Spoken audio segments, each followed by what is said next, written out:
Orang harus paham ini. Assalamualaikum warahmatullahi wabarakatuh. Warganet yang berbahagia, kita bersyukur hidup di Indonesia sebagai negara yang merdeka, sebagai tanah air kita.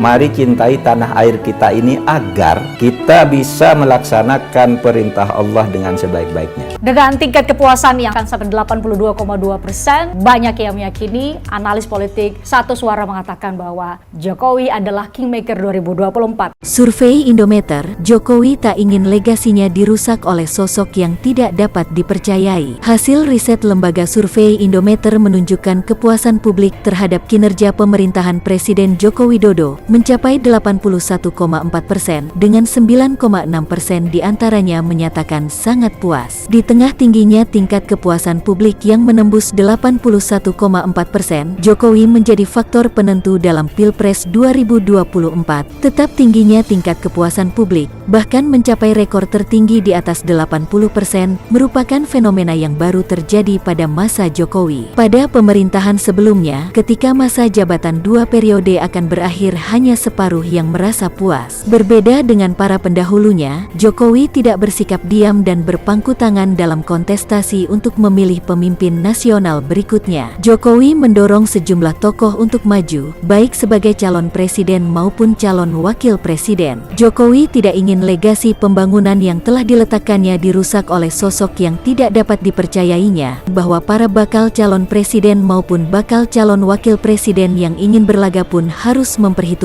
faktor Jokowi. Tingginya tingkat kepuasan publik terhadap Jokowi menjadi tantangan tersendiri ketika ingin menawarkan program kepada publik. Dalam survei tersebut, hanya 17,8% yang merasa tidak puas dengan kinerja Jokowi, dan diantaranya sebesar 1,0% yang menyatakan tidak puas sama sekali. Sisanya menjawab tidak tahu, tidak jawab sebanyak 0,8%. Survei Indometer dilakukan pada 5-10 Juni tahun 2023 terhadap 1.200 responden di seluruh provinsi di Indonesia yang dipilih secara acak bertingkat survei multi-stage random sampling. Margin of error survei sebesar kurang lebih 2,98% dan pada tingkat kepercayaan 95%. Lagi rame di media soal Yeni Wahid digadang-gadang jadi salah satu cawapresnya Anies Baswedan.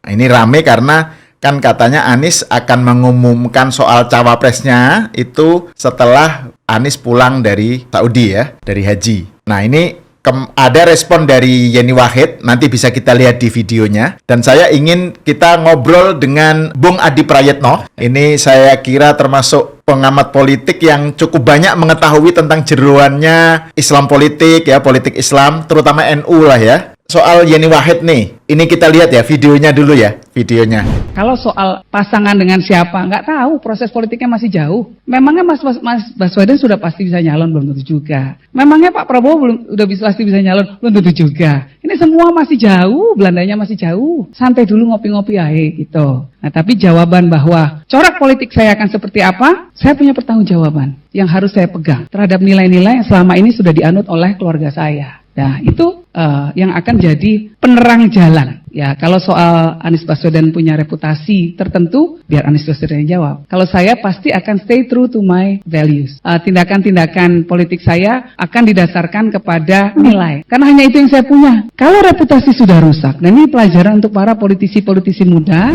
Nah di video itu dia menyatakan emang Anies udah pasti nyalon gitu kan.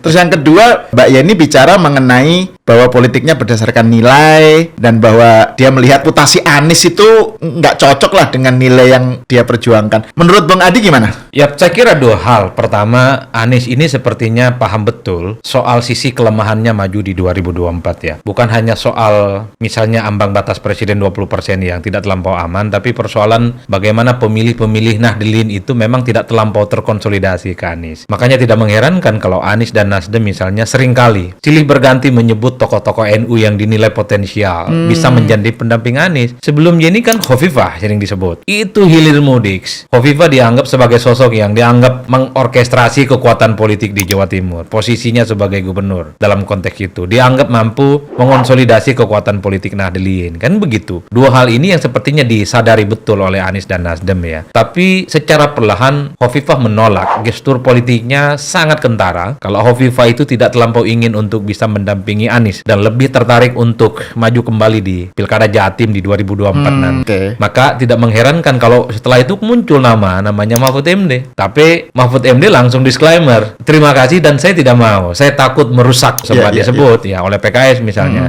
Mahfud langsung disclaimer, nolak. Orang Madura kan biasanya konfrontatif. Langsung hitam dan putih. Terima kasih kata Pak Mahfud. Saya tidak terlampau tertarik karena takut mengganggu suasana koalisi perubahan yang di dalamnya juga banyak yang mengincar posisi cawapres. Nah setelah itu kan muncul nama Yeni Wahid. Ini kan sebenarnya sebagai bagian dari upaya supaya Anies itu terus mendapatkan pendamping politik cawapresnya dari kalangan Nahdliyin. Karena NU itu harus diakui solid, mayoritas secara ormas keagamaan dan yang paling penting basisnya di Jawa Timur. Sesuatu yang secara statistik tidak dimiliki oleh Anies dalam konteks itu. Maka tidak mengherankan Yeni kemudian muncul. Nah itu yang kedua saya bilang. Itu Yeni kenapa yang disasar? Ini tentu ingin menyasar pemilih NU dan Jawa Timur.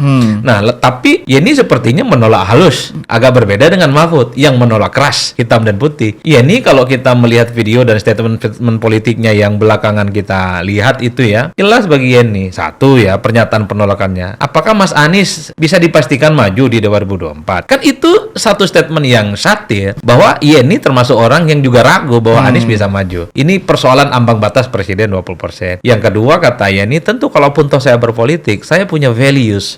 Values saya itu adalah keluarga saya, Gus Dur, yang inklusif, toleran, terbuka, nggak boleh mengkafir-kafirkan orang lain, sekalipun beda mazhab, beda ideologi, beda agama, dan beda apapun. Dan Yeni juga menyebut ya, mungkin Mas Anies juga punya reputasi dan values yang lain. Itu urusan Anies, kan begitu kayak Yeni. Seakan-akan Yeni ingin menegaskan bahwa Anies dan Yeni itu punya values yang beda-beda. Karena memang harus diakui values Anies yang cukup kentara dan melekat sampai sekarang soal bagaimana kemenangannya di 2017. Soal bagaimana isu agama yang saya kira memang cukup merusak ya proses demokrasi, isu-isu substansinya juga hilang. Yang mengemuka adalah isu agama. Soal jadi Anies sebagai bapak politik identitas ya, yang sampai sekarang agak susah untuk dihilangkan. Yang sampai sekarang susah untuk dibasuh dalam tanda kutip dosa-dosa politiknya. Bagi saya Yeni itu secara explicitly itu adalah nolak halus. Juga tidak mau untuk bisa mendampingi Anies di 2024. Dan itu juga sebenarnya terlihat juga kan ini tanggal 16 kalau tidak salah Nasdem akan bikin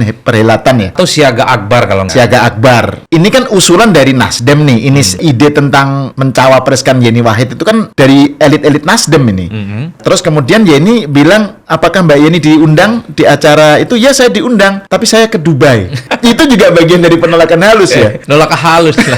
Tapi gini Bung Adi, ini kan ya seperti yang kita baca ya, sejumlah elit Nasdem mengusulkan nama Yeni. Terus kemudian kan sebenarnya ada juga dari kalangan Demokrat yang merasa nggak nyaman dengan usulan tersebut kan. Misalnya kan sudah diputuskan berdasarkan keputusan koalisi gitu. Kan itu Anies yang menentukan dan seterusnya. Kenapa Nasdem? Maksudnya itu kan resikonya koalisi pecah ya. Dan Anies dengan begitu nggak dapat tiket gitu kan. Kenapa ini terjadi gitu? Kenapa nggak stick dengan AHY?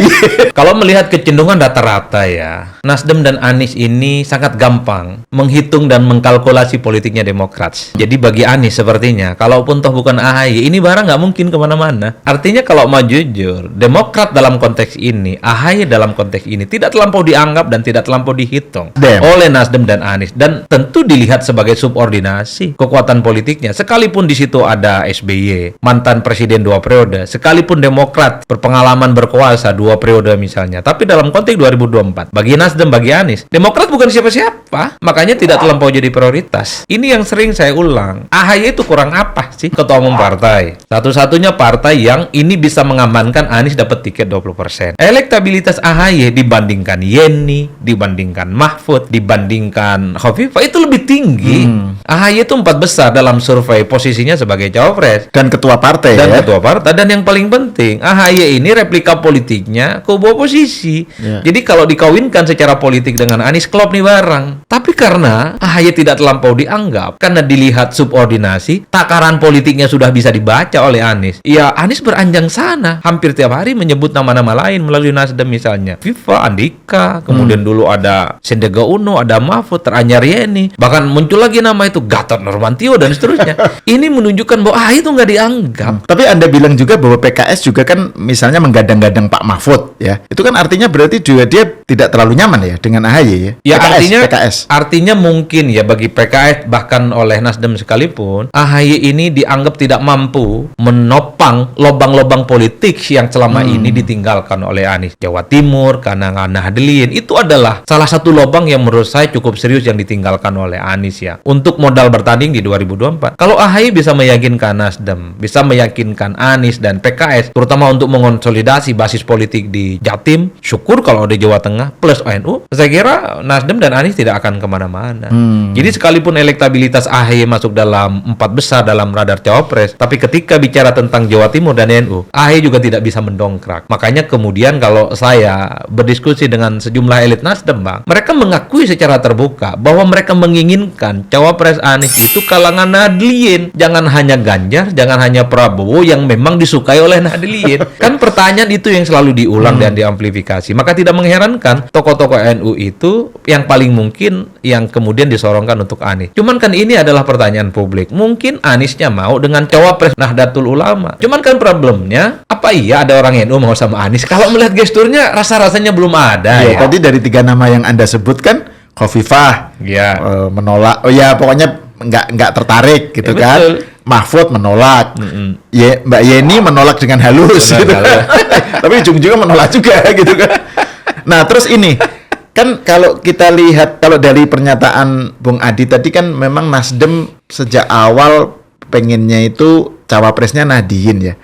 Ini kan, dan di sisi lain ya, kalau kita lihat pernyataan Bang Surya ya, Bang Surya Paloh kan dia pernah menyatakan susah loh untuk menghapus stigma atau citra Anies sebagai bapak politik identitas gitu.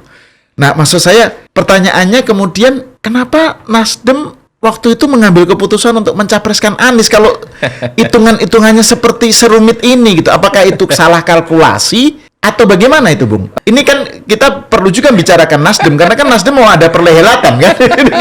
Apa yang terjadi dengan Nasdem ini? Ya. Salah ijtihad politik atau apa gitu? Ya saya kira memang hanya Nasdem dan Tuhan saja yang tahu kalau soal alasan itu ya. Tapi yang jelas Nasdem ini ingin menunjukkan satu diferensiasi politik di 2024. Bahwa Nasdem itu bukan seperti 2014, 2019 yang hanya ngekor PDIP, yang hanya ngekor dengan Jokowi. Artinya Nasdem ingin tegaskan kepada publik di 2024, Nasdem juga bisa menjadi pemain yang cukup tangguh dan layak diperhitungkan. Satu-satunya yang paling mungkin bagi Nasdem supaya diperhitungkan secara politik, mengusung nama dan figur-figur yang selalu langganan dalam survei. Maka di situ muncul nama Anies. Bahkan kalau mau jujur di situ sebenarnya ada nama Ganjar. Cuman Ganjar keburu disemprot oleh teman-teman PDIP. Oh iya, betul. Iya, artinya Betul. apa? Ya. Jadi Nasdem ini adalah partai politik yang saya kira juga rasional, memilih figur yang relatifly diperhitungkan sebagai lokomotif pertarungan politik di 2024. Padahal begitu banyak nama-nama besar, tapi kenapa Anies yang dipilih? Anies di langganan survei masuk 3 besar, Prabowo, Ganjar, Anies gitu. Kalau Anies nomor 10 dalam survei, nggak mungkin dipilih oleh Nasdem. Jadi Nasdem ini secara logik juga menggunakan angka-angka statistik sebagai pemilihan figur politik yang kemudian akan mereka jadikan sebagai dalam tanda kutip komoditas politik ya. Cuman kan problemnya yang agak sedikit kurang dikalkulasi secara spesifik oleh Nasdem. Anies ini dengan Nasdem memiliki hubungan yang relatif agak nggak kurang oke. Bahwa Anies misalnya menjadi salah satu orang yang menginisiatifi munculnya Nasdem sebagai ormas sebelum jadi partai sih oke. Tapi kita ingat waktu Pilkada Jakarta 2017 yang lalu, yang paling keras melawan ya, bahkan head to head secara langsung dengan Anies itu Nasdem.